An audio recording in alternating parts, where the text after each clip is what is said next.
So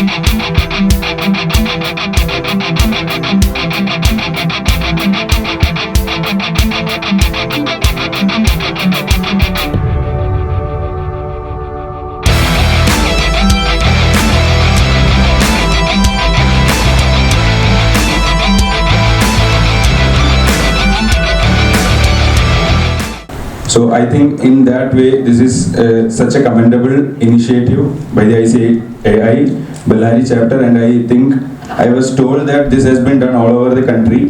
So this is a very good initiative, and I am happy that they invited me and gave me an opportunity to come here.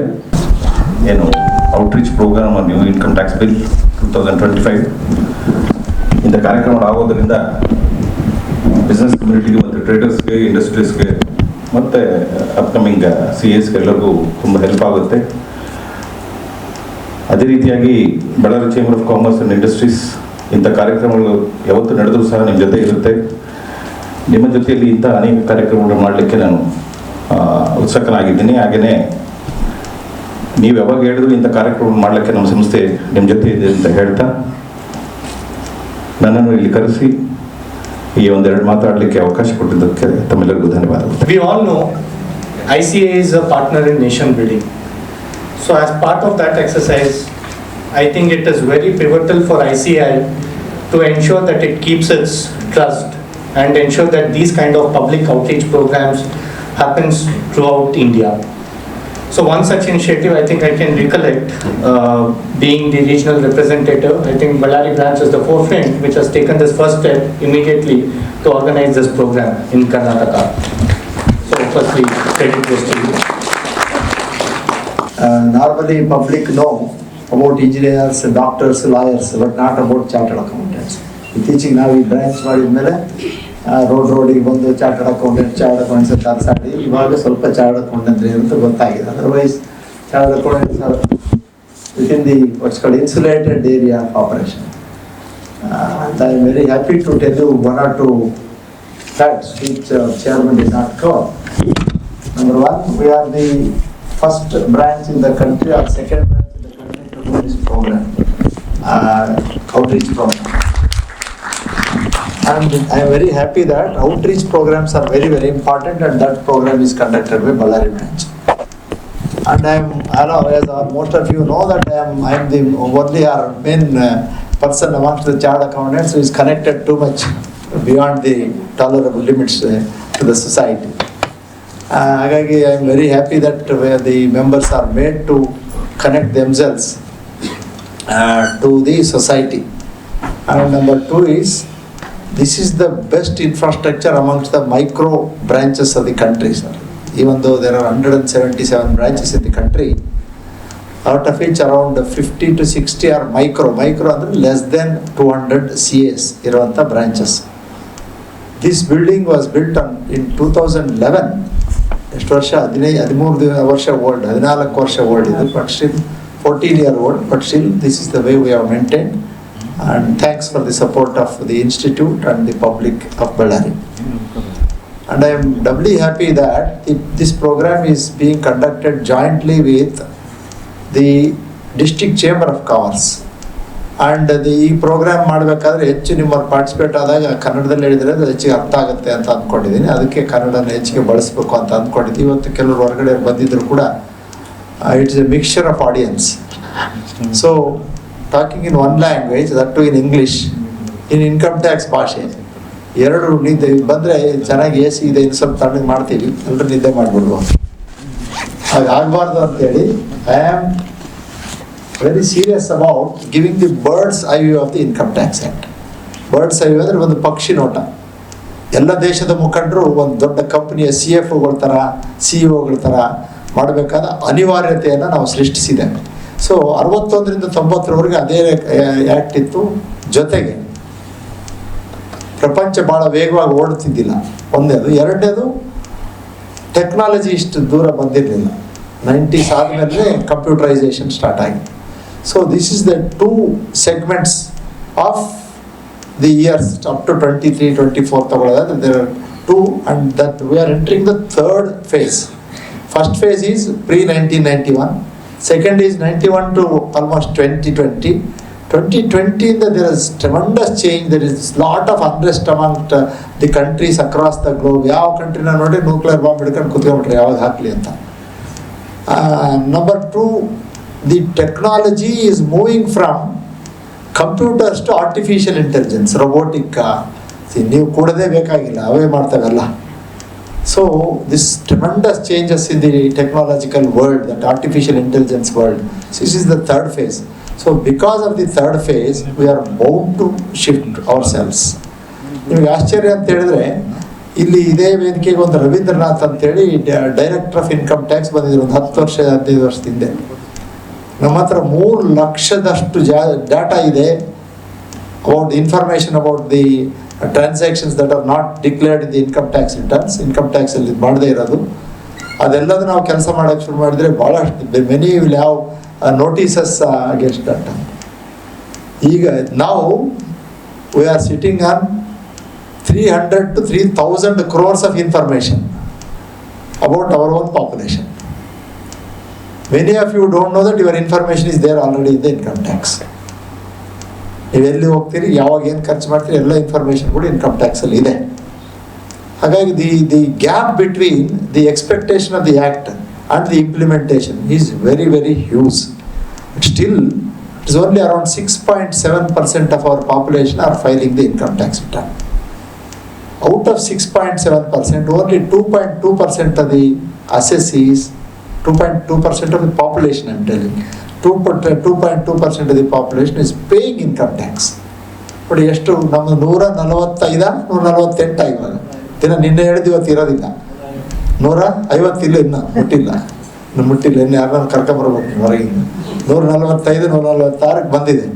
144 ಬನ್ನಿ, 145-146 ಕೋಟಿ, 140+ crores of population, 2.2% are paying the tax. ಲೆಕ್ಕ ಹಾಕ್ರೆ ಎಷ್ಟಾಯ್ತು? 2.2% ಎಷ್ಟು ಲಕ್ಷ ಆಯ್ತು?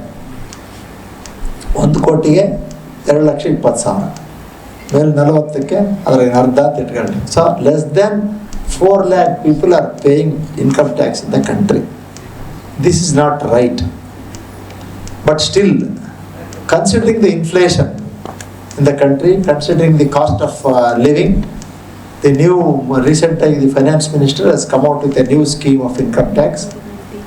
ಒಂದೇ ಸರಿ ನಿಮ್ಗೆ up to 1 lakh of income per month, there is no income tax. It's a big leap. ಇಷ್ಟೊಂದು ರಿಲೀಫ್ ಯಾವಾಗಲೂ ಕೊಟ್ಟಿರಲಿಲ್ಲ. They have given, it is good for us. And up to 12 lakh there is no income tax. ಇಷ್ಟಿದ್ರೂ ಕೂಡ ಇನ್ನೂ ಏನಾದ್ರು information ಮುಚ್ಚಿಟ್ಟಿದಾರ ಅಂತ ನೋಡೋದಕ್ಕೆ ಹೋದರೆ, simple example ಹೇಳ್ತೀನಿ, ಅಲ್ಲಿಂದ ಇದರೊಳಗೆ ಬರ್ತೀನಿ. Many income tax assessees have cheated the government thousands of crores, ಸಾವಿರಾರು ಕೋಟಿ every year because of deductions. ಏನು ಡಿಡಕ್ಷನ್ಸ್ ಅಂದರೆ, ATC ಅಂತ ಸೆಕ್ಷನ್ ಬಹುತೇಕ ಜನರಿಗೆ ಗೊತ್ತಿರ್ತದೆ. ಸೊ ಮಕ್ಕಳಿಗೆ ಸ್ಕೂಲ್ ಫೀಸು, ಆಮೇಲೆ LIC, ಈ ಥರದ್ದೆಲ್ಲ ಏನು ಇದೆ ಡಾಟಾ, ಅವೆಲ್ಲವೂ ತಗೊಂಡ್ರೆ ಅವುಗಳು ಎಲ್ಲವೂ ಕೂಡ ಬೋಗಸ್ ಆಗಿ ಬರೆದು ಮಾಡಿರೋದು. ಇದು ಭಾಳಷ್ಟು ಮೀಟಿಂಗ್ ಆಗಿದ್ದಾವೆ ಟಾಪ್ ಲೆವೆಲಲ್ಲಿ. For your information, the institute of income tax, the institute of chartered accountants is always in the forefront to advise the government. ಅವ್ರು ಮುಂಚೆ ಬಜೆಟ್ ಮಾಡೋಕ್ಕೆ ಮುಂಚೆ ನಮ್ಮ ಒಪಿನಿಯನ್ ಎಲ್ಲ ಕೇಳ್ತಾರೆ, ಡ್ರಾಫ್ಟ್ ಕೊಟ್ಟು. ಇದಕ್ಕೂ ಕೂಡ ಡ್ರಾಫ್ಟ್ ಕೊಟ್ಟಿದ್ದಾರೆ. There are hundreds of corrections recommended by the CA Institute. Most of them are considered, but not all of them. Because all of them are not considered, definitely they will face some problems. ಅದು ಯಾವ problems ಅಂತ ಹೇಳ್ತೀನಿ ನಾನು. So ಹೀಗೆ ಜಾಸ್ತಿ ಜನ ಕಟ್ಟೋದಿಲ್ಲ. Deductions ಅಂತ ಕೊಡ್ತಾ ಇದ್ದಾರೆ. That deductions are misused by the people, most of the people, majority of the people ಹಂಗೆ ಹೇಳೋದು. That is the opinion of the government. Bogus deductions ತೊಗೊಳೋದು, ತಂದೆ ಮಗನಿಗೆ ಬಾಡಿಗೆ ಕೊಟ್ಟರೆ ಅಂತ ತೋರಿಸೋದು, HRA ರೆವೆನ್ಯೂ ತೊಗೊಳೋದು, ಇವೆಲ್ಲವು. ಸೊ ಈ ಥರ ಎಲ್ಲ ಡಿಡಕ್ಷನ್ಸ್ ಇದ್ದಿದ್ದರಿಂದ they wanted to remove it. ಯಾವುದೇ ಒಂದು ನಿರ್ಧಾರ ತಗೊಂಡ್ರೆ ಅದರದ್ದು ಇಂಪ್ಯಾಕ್ಟ್ ಏನಾಗುತ್ತೆ ದೇಶದ ಆರ್ಥಿಕ ಪರಿಸ್ಥಿತಿ ಮೇಲೆ ಅಂತ ನೋಡೋದಾದ್ರೆ, ಮೊನ್ನೆ ಬಜೆಟ್ ಹಾಕೋಕೆ ಮುಂಚೆ ಎಲ್ಲ ರಾಷ್ಟ್ರೀಕೃತ ಬ್ಯಾಂಕ್ಗಳು, almost all nationalized banks, including State Bank of India. It was State Bank of India chairman who represented before the finance minister and requested for giving interest on FD special deduction or special treatment. ಯಾಕೆ ಅಂದರೆ ನಿಮಗೆಲ್ಲ ಗೊತ್ತಿದೆ, NPS ಇತ್ತೀಚೆಗೆ ಜಾಸ್ತಿ ಆಗ್ತಾ ಇದೆ bank ಲೋನ್ಸಲ್ಲಿ. NP ಅಂದರೆ ನಾನ್ ರಿಕವರಬಲ್ ಅಮೌಂಟ್. ಸೊ ಬ್ಯಾಂಕ್ಸಲ್ಲಿ ದಿ ಲಾಸಸ್ ಆರ್ ಅಕ್ಯುಮುಲೇಟಿಂಗ್. ಆ ಲಾಸಸ್ ಜಾಸ್ತಿ ಆಗ್ತಾ ಏನಾಗ್ತಾ ಇದೆ ಅಂದರೆ ಬ್ಯಾಂಕ್ಸಲ್ಲಿ ಹೆಚ್ಚೆಚ್ಚು ಸಾಲ ಕೊಡೋದಕ್ಕೆ ಶಕ್ತಿ ಇಲ್ಲ. So there is no fund for in the banks to give more of loans. So they requested the central government to give some deductions. But the government is not in that mood. They want to give more of what's called limit extension than the deduction. So ಮೊದಲು 4 ಲಕ್ಷ 5 ಲಕ್ಷ ಇದ್ದಿದ್ದು ಈಗ ಹೆಚ್ಚು ಕಡಿಮೆ 6-7 ಲಕ್ಷ ಕೊಟ್ಟು ನೀವೇನೇನೋ deduction ಮಾಡ್ಕೊಂಡು up to 12 lakhs you can avoid income tax paying, rebate ಎಲ್ಲ ತೊಗೊಂಡು. ಸೊ ಈ ಮೂಡಲ್ಲಿರೋದ್ರಿಂದ ಯಾವುದೇ ಒಂದು ಡಿಸಿಷನ್ ತಗೊಂಡ್ರೆ ಒಂದು ಪಾಸಿಟಿವ್ ಒಂದು ನೆಗೆಟಿವ್ ಆಗ್ತಿದೆ ಅಂತೇಳಿ ಈಗ ಇನ್ಮೇಲೆ ಸ್ವಲ್ಪ ದಿನ we have to wait, because the fixed deposits in the banks are have reduced drastically. ಜನ ಕೂಡ because of the industrialisation and corporatisation they are moving from banks to shares and mutual funds. ಶೇರ್ಸಲ್ಲಿ invest ಮಾಡುವ, mutual ಫಂಡ್ಸ್ಗೆ invest ಮಾಡುವಂಥ culture ಜಾಸ್ತಿ ಆಗಿರೋದ್ರಿಂದ ಬ್ಯಾಂಕಲ್ಲಿ FD ಇಡೋಂಥವ್ರು ತುಂಬ ಕಡಿಮೆ ಆಗಿದ್ದಾರೆ. ಓನ್ಲಿ ಕೆಲವರು ಭಾಳ ರಿಟೈರ್ಡ್ ಮಂದಿ, ಭಾಳ ಕೆಲವೇ ಮಂದಿ ಅದನ್ನು ಕೆಲಸ ಮಾಡ್ತಾಯಿದ್ದಾರೆ. ಇದು back ground of the income tax. And also everybody knows ನಮ್ಮ ದೇಶದಲ್ಲಿ ಪ್ಯಾರಲಲ್ ಎಕಾನಮಿ ನಡೀತದೆ. ದೇಶದಲ್ಲಿ ಅಕೌಂಟೆಡ್ ಎಷ್ಟು ಮನಿ ಇದೆ ಅದಕ್ಕಿಂತ 10 ಪಟ್ಟು 20 ಪಟ್ಟು ಅನ್ಅಕೌಂಟೆಡ್ ಮನಿ ಇದೆ. This way how to accept. ಹೇಗೆ ಅಂತಂದರೆ the way things are moving. Number 1 is real estate. ನಮಗೆ ಈ ರಿಯಲ್ ಎಸ್ಟೇಟಲ್ಲಿ registered value and the real value there is huge gap. That is one of the reasons why the evasion is happening. So because of that evasion they wanted to plug the loopholes. ಇದು ಮಾಡಬೇಕಾದ್ರೂ ಕೂಡ ಮನಮೋಹನ್ ಸಿಂಗ್ ಅವರು prime minister ಆದಾಗ registration value reduce it to 3% ಅಂತ ಹೇಳಿದ್ರು. ಈ property registration till date it is not considered, it is going up and up. This time also it is increased by the state government. They have not increased the rate, but they have increased the value of the properties. Guidance value ಜಾಸ್ತಿ ಮಾಡಿದ್ರು. ಅಲ್ಲಿ ನನ್ನ ಪ್ರಕಾರ majority of the black money lies there, and you know what are the other areas of black money and all. Coming to this new bill, their idea is, how much time I have? Tell me, up to what time, how many more reforms and simplicity ಅಂತ. Simplifying the law. Income tax ಕಷ್ಟ ಇದೆ, ಅದಕ್ಕೆ ಅದನ್ನು simplify ಮಾಡಬೇಕು ಅಂತ. ಈಗ income ಟ್ಯಾಕ್ಸಲ್ಲಿ 819 sections ಇದೆ. Simplification definitely is happening. They have done lot of work. Around 60,000 hours. 60,000 hours is invested by 150 top officials of the country. 150 top brains for 60,000 hours. They have made efforts to draft this income tax bill. ಇದಿನ್ನೂ draft ಸ್ಟೇಜಲ್ಲಿದೆ. ಪಾರ್ಲಿಮೆಂಟಲ್ಲಿ introduce ಆಗಿದೆ, ಆದರೆ ಇನ್ನೂ pass ಆಗಿಲ್ಲ ಪಾರ್ಲಿಮೆಂಟಲ್ಲಿ. Pass ಆಗೋದಕ್ಕೆ ಮುಂಚೆ ಒಂದು ಪಾರ್ಲಿಮೆಂಟ್ರಿ ಕಮಿಟಿ ಅಂತ ಮಾಡಿದ್ದಾರೆ. JBC ಅಂತ ಕರೀತಾರೆ, ಜಾಯಿಂಟ್ ಪಾರ್ಲಿಮೆಂಟ್ರಿ ಕಮಿಟಿ ಅಂತ. All MPs of all the parties will be made one committee. ಆ ಕಮಿಟಿ ಹತ್ರ ಇದೆ. ಅದು ಜೂನ್ ಜುಲೈನಲ್ಲಿ ಬರುವಂಥ ಮತ್ತೆ ಮಾನ್ಸೂನ್ ಸೀಸನ್ನಲ್ಲಿ ಮತ್ತೆ ಡಿಸ್ಕಷನ್ಗೆ ಬರುತ್ತೆ. ಅದು ಒಂದು ವೇಳೆ ಇಂಪ್ಲಿಮೆಂಟ್ ಆದರೆ ಬಹುತೇಕ ಬರೋ ವರ್ಷಕ್ಕೆ ಇದು ಇಂಪ್ಲಿಮೆಂಟ್ ಆಗುತ್ತೆ. ಇಲ್ಲಿ ಮಾಡರ್ನೈಸೇಷನ್ ಅಂತ ಯಾಕೆ ಮಾತಾಡಿದೆ ಅಂದರೆ, ಆಗಲೇ ಹೇಳಿದೆ ಆರ್ಟಿಫಿಷಿಯಲ್ ಇಂಟೆಲಿಜೆನ್ಸ್ ಎಲ್ಲವನ್ನು ಕೂಡ ಟೆಕ್ನಾಲಜಿ ಮೂಲಕ they want to reach out to you. Crores and crores of information about every person is there in the income tax. ಸಣ್ಣ ಉದಾಹರಣೆ ನೋಡಿ, ಹೇಗೆ ಇಂಪ್ಲಿಮೆಂಟ್ ಆಗಿಲ್ಲ ಅಂದರೆ ಸೆಕ್ಷನ್ 269 ST ಅಂತ ಒಂದು ಸೆಕ್ಷನ್ ಇದೆ ಇನ್ಕಮ್ ಟ್ಯಾಕ್ಸಲ್ಲಿ. 2 ಲಕ್ಷದ ಒಳಗಡೆ ಯಾರು ಏನೇ ಪ್ರಾಪರ್ಟಿ ಕೊಂಡ್ಕೊಂಡ್ರು ಕೂಡ ಕ್ಯಾಶಲ್ಲಿ ಇಸ್ಕೊಳ್ಬಾರ್ದು. ಆದರೂ ಕೂಡ ಅದು ಇಂಪ್ಲಿಮೆಂಟ್ ಆಗ್ತಾ ಇಲ್ಲ. ಅದನ್ನು ಯಾವುದೋ ಒಂದು ಕೇಸಲ್ಲಿ ಸುಪ್ರೀಂ ಕೋರ್ಟ್ ಅಬ್ಸರ್ವ್ ಮಾಡಿ, ಎಷ್ಟು ಜನ ನೋಡಿದ್ರೆ ಗೊತ್ತಿಲ್ಲ, ಪೇಪರ್ನಾಗ ಬಂತಿದ್ದು, ಒಂದು ತಿಂಗಳಿಗೆ ಕೂಡ ಆಗಿಲ್ಲ. ಸುಪ್ರೀಂ ಕೋರ್ಟ್ ಅಬ್ಸರ್ವ್ ಮಾಡಿ, it has advised the central government to high courts advised all the high courts to write to the revenue secretaries of all the governments. Revenue secretaries ಅಂತ ಇರ್ತಾರಲ್ಲ ಎಲ್ಲ ಗೌರ್ಮೆಂಟ್ಗೆ, ಅವ್ರಿಗೆ ಬರೆದು ಯಾರ್ಯಾರು 2 ಲಕ್ಷದ ಮೇಲೆ ಕ್ಯಾಶ್ ಇಸ್ಕೊಂಡು ಪ್ರಾಪರ್ಟಿ ರಿಜಿಸ್ಟ್ರೇಷನ್ ಅದು ಯಾವುದು ಸಂಬಂಧ ಇಲ್ದಂಗೆ ಬಳ್ಳಾರಿ ರಿಜಿಸ್ಟ್ರೇಷನ್ ನಡೀತಾನೆ ಅದು. ನೆನ್ನೆ ಆಗ್ಯಾವ, ಇವತ್ತಾಗ್ಯಾವ. ಮೊನ್ನೆ ಕೂಡ ನಂದು ಒಂದು ಆಟೋ ರಿಕ್ಷಾ ಯೂನಿಯನ್ ಪ್ರಾಪರ್ಟಿ ಮಾಡೋಕ್ಕೆ ಅವಾಗೂ ಬಂದಿದ್ರು, ಅದು ನಿಲ್ಲಿಸಿ ಬಂದೆ. So without that knowledge people are moving and moving. That is one reason why this outreach programme is there. ಮುಂಚೆ ಕೂಡ ನಮಗೆ ಮಾಡೋಕ್ಕೆ ಹೇಳಿದ್ರು, ಹೆಚ್ಚೆಚ್ಚು ಮಾಡೋಕ್ಕಾಗಿಲ್ಲ. ಚೇಂಬರ್ ಆಫ್ ಕಾಮರ್ಸ್ ಜೊತೆಗೆ ನೀವು ಒಂದೊಂದು ಸೆಗ್ಮೆಂಟ್ ಕರೆಸಿದ್ರೆ ಬಂದು ಮಾತಾಡ್ತೀವಿ. ವಿಶೇಷವಾಗಿ ಬಳ್ಳಾರಿಯಲ್ಲಿ ಯಾವ್ಯಾವ ವೈಲೇಷನ್ಸ್ ಆಗ್ತಾ ಇದ್ದಾವೆ. TDS ವೈಲೇಷನ್, ವಿಮ್ಸ್ ನಿಮ್ಗೆ ಗೊತ್ತು, ಅದೇ ಥರದ ಕಿಮ್ಸ್ ಅಂತ ಇದೆ, Koppal institute of medical sciences. 16.5 lakh TDS ತಗೊಂಡು ಕಟ್ಟದಂಗಿರೋದಕ್ಕೆ. TDS made but not remitted to the government.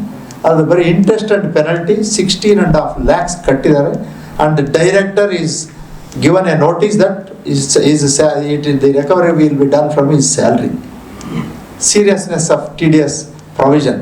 ಈಗ ಇನ್ಕಮ್ ಟ್ಯಾಕ್ಸ್ ಪ್ರಾವಿಷನ್ನು ನಿಮಗೆ ಕಾಣದೇ ಇಲ್ಲ, ಅವರು ನೋಟಿಸ್ ಬಂದುಬಿಟ್ಟಿರ್ತವೆ. ಅದಕ್ಕೆ ದಿನಾಲಿ ನಾವು ಮುಂಚೆ ಏನು ಹೇಳ್ತಿದ್ವಿ ಅಂದರೆ, ದಿನ ಬೆಳಕಾದರೆ ನೀವು ರಾತ್ರಿ 12 ಗಂಟೆಗೆ ಏನು ಎದ್ದರೆ ನಿಮ್ಮ ಕಂಪ್ಯೂಟರ್ ನಮಸ್ಕಾರ ಮಾಡಿ ನಿಮ್ಮ ಇಮೇಲ್ ನೋಡ್ಕೊಂಡು ಏನು ನೋಟಿಸ್ ಬಂದಿಲ್ಲ ಅಂದರೆ ಅವಾಗ ಮಲ್ಕೋಬೇಕು.